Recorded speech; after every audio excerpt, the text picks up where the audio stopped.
Yeah, the gaslighting continues and the letdowns and all the rest of it. People's houses have been burnt to the ground in Victoria.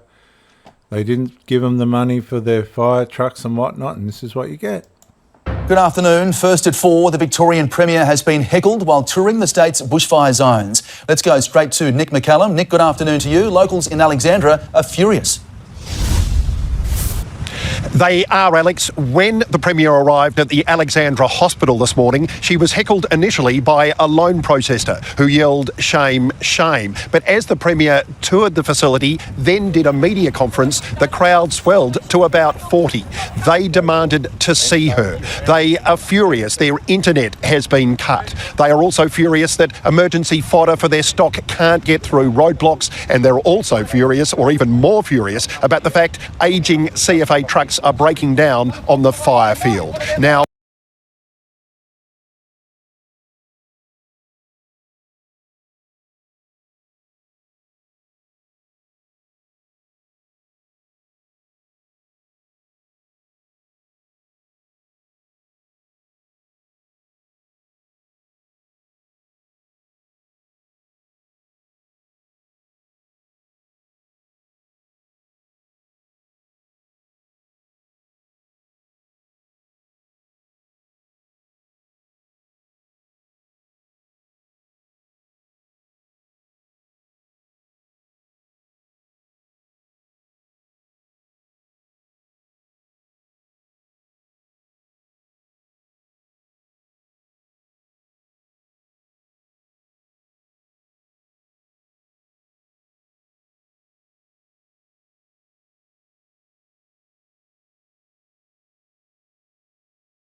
when the Treasurer, Jacqueline Symes, tried to leave the building in a car, her car was surrounded. Eventually, police escorted her off the premises. The Premier, she was inside for about 45 minutes after her official functions finished, and then she was spirited out a back door into an ambulance station and then moved on from there. Her car disappeared. The protesters were not able to see her. They were furious. They feel betrayed by the Premier. Let's have a listen.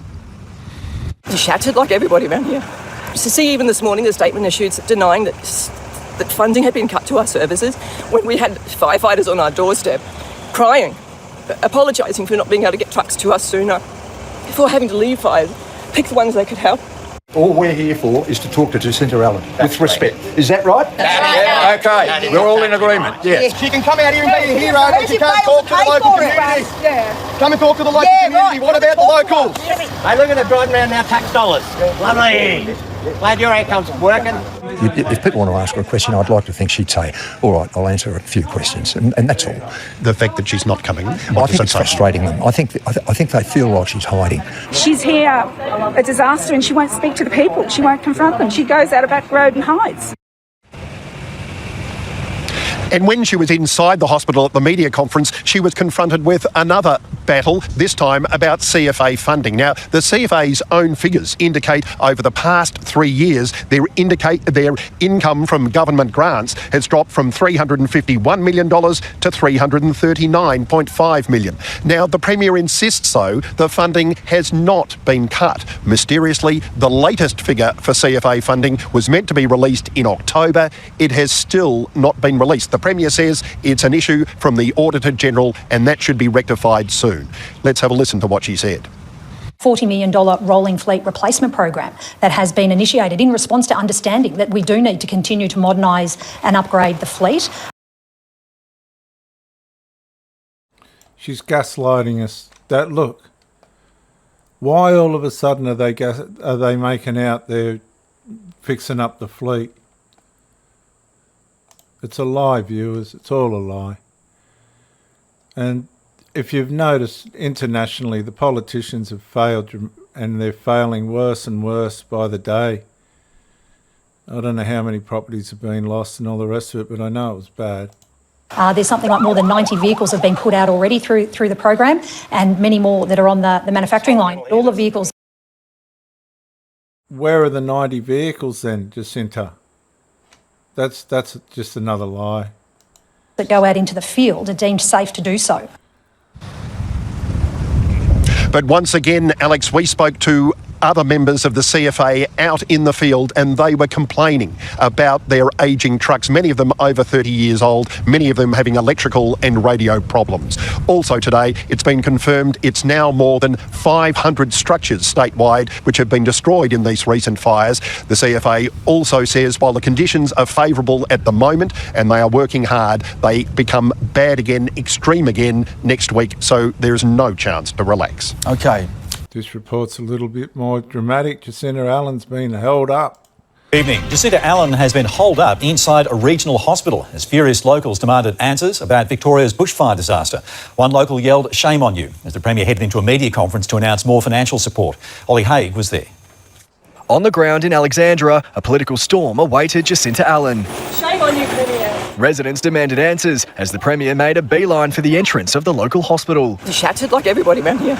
They don't have the supplies they need to fight these fires. The Premier was there to announce a new $15 million support package, including help for uninsured and underinsured fire-ravaged homes. There will be more support to come, but today's announcements are also in response to what the immediate need is. But these people didn't want to hear it. By the end of the media conference, the angry crowd outside had grown. All we're here for is to talk to Jacinta Allen with respect. Is that right? Okay, we're all in agreement. There was firefighting equipment left out in the paddocks burnt because they couldn't restart their motors because of Jacinta Allen.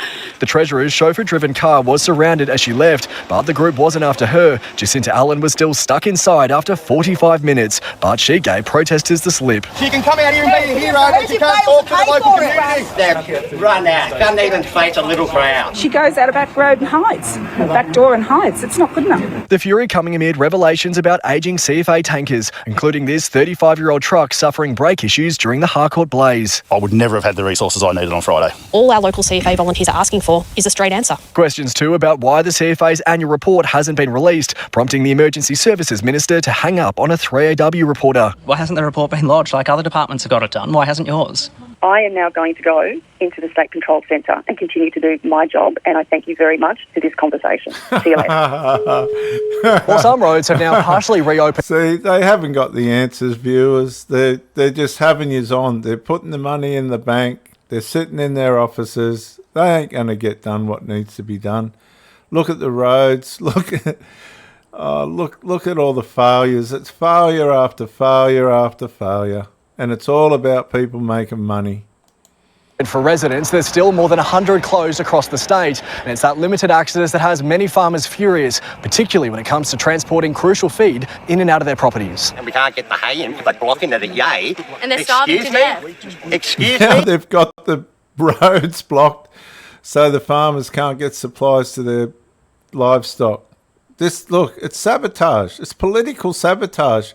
Every which way you turn, you see it. And what, she can get in here? But while there is frustration, there's also hope. This cattle farmer raising money to buy hay for those hit hard. I just felt I had to do something to help everyone else. And it comes at a time as the firefight eases further. All emergency warnings have now lifted, with 20 Watch and Act alerts in place for 13 active fires. Premier Jacinta Allen, she's been heckled in a regional Victorian town over claims of Labor mismanagement of the bushfire disaster. Allen arrived in the town of Alexandria, where dozens of homes were lost, but the Premier didn't get the best reception. Take a look. Shame on you, government. For what you've done to cause this situation, for what you're doing to not help it now. The policies of this government is what's caused the situation. And to see even this morning the statement issued denying that funding had been cut to our services when we had firefighters on our doorstep crying, apologising for not being able to get trucks to us sooner. Nicole, the Premier has denied any culpability here, but the criticisms are fair, I think. Well, they are, because the reports are showing that the Victorian Labor government have cut at least $10 million of funding from the CFA. There's nothing more important than keeping all Australians safe during bushfire season. And so I hope that the Victorian Liberal opposition and the coalition in Victoria hold the Allen government to account. And it's just devastating what we've seen unfold in Victoria, and understandably people are devastated and very upset. Yeah, very tragic that a life has also been lost there.